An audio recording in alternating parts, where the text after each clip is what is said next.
Selamat datang kembali di channel Guru IPS Borneo. Saya doakan Anda dalam keadaan sehat dan tetap semangat dalam belajar. Video kali ini kita akan membahas tentang materi IPS SMP kelas 7 tentang potensi sumber daya alam. Submaterinya potensi sumber daya tambang. Sebelum ke materi, tetap dukung terus channel Guru IPS Borneo agar semakin berkembang dan konsisten dalam berkontribusi yang positif di dalam dunia pendidikan. Jangan lupa subscribe, like, comment, and share. Kita masuk ke materi. Indonesia merupakan salah satu negara yang kaya akan sumber daya tambang. Berbagai macam bahan tambang tersedia dan bahkan mampu untuk memenuhi kebutuhan baik di dalam negeri maupun luar negeri. Potensi sumber daya tambang yang melimpah di Indonesia ini belum bisa dikelola secara maksimal. Hal ini dikarenakan sumber daya manusianya yang kurang maju. Masih keterbatasan tenaga ahli, kemudian masalah teknologinya pun belum mumpuni. Tetapi meskipun begitu, aktivitas pertambangan telah menghasilkan banyak devisa bagi negara. Karena banyak hasil tambang kita yang sudah diekspor ke luar negeri.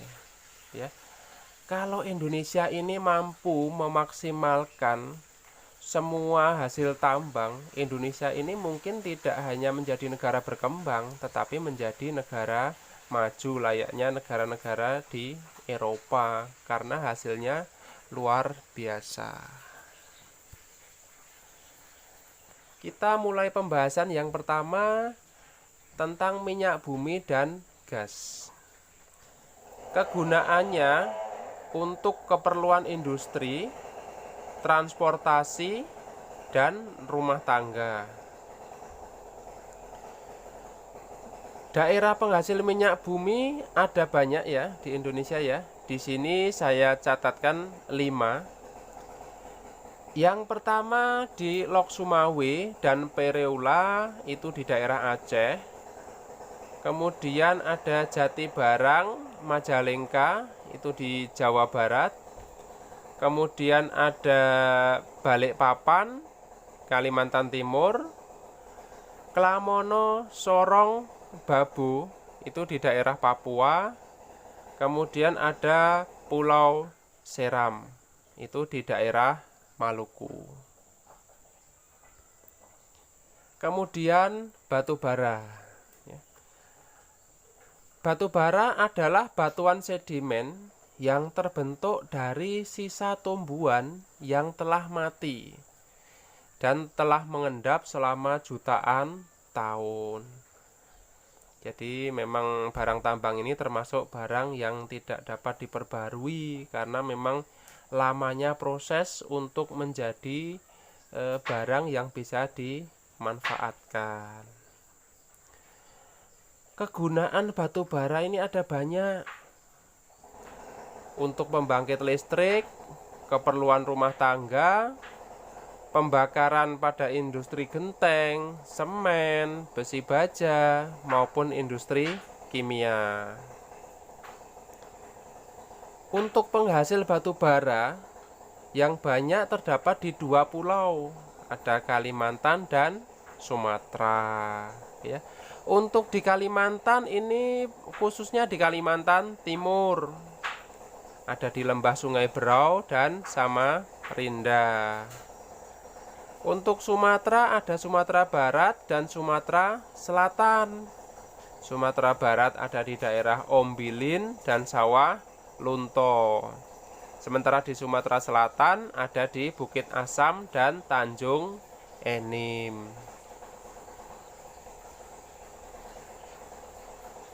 Yang ketiga ada bauksit. Bauksit ini adalah sumber biji utama untuk menghasilkan aluminium ya kawan-kawan ya. Jadi merupakan bahan utama untuk menghasilkan aluminium.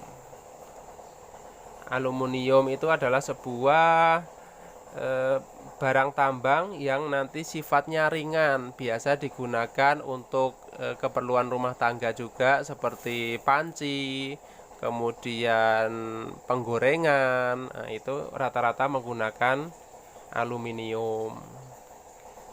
Kegunaan bauksit ini antara lain untuk industri keramik, kemudian untuk logam, kimia, dan metalurgi.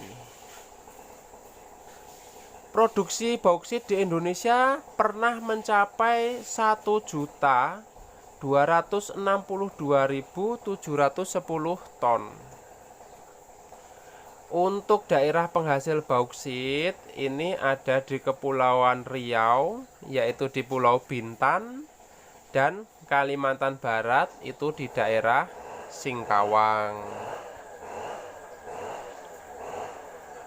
Kemudian ada pasir besi ya. Pasir besi ini kegunaannya untuk industri logam besi dan industri semen.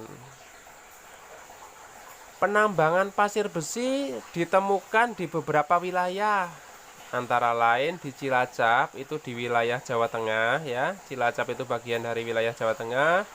Kemudian Gunung Tegak itu di Lampung. Pegunungan Verbik itu di Sulawesi Selatan. Kemudian ada di Pulau Sebuku yaitu di Kalimantan Selatan. Yang terakhir ada emas.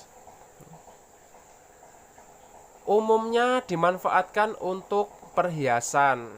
Ya, perhiasan kalau yang emas batangan ya biasanya digunakan sebagai penyimpan kekayaan gitu ya, untuk aset. Emas pun sebenarnya pun sama untuk aset begitu ya.